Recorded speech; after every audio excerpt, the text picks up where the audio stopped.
বন্ধুরা, এই দেখেন আমরা নিজের বাড়িতে চানাচুর আমরা বাইরের কোনো জিনিস খাই না, আমরা ঘরে তৈরি করে খাই। এই যে কি সুন্দর চানাচুর বানাইছি দেখছেন বন্ধুরা, দেখেন খাইতে সেই মজা।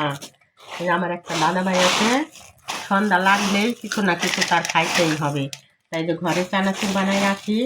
আমার দাদা ভাই চানাচুর খায়, কফি দিয়ে চপ বানাই দেয়, আলুর চপ, নানান রকমের দোকানের খিদা লাগে আমার দাদা ভাই। সেই সন্ধ্যা লাগলে বলে কি আমার দিদা আমার দোকানের খিদা লাগছে, তাই আমি যে ঘরে সব কিছু উপকরণ কিনে এনে রাখি, আমি আমার দাদা ভাইকে এই যে বানিয়ে খাওয়াই।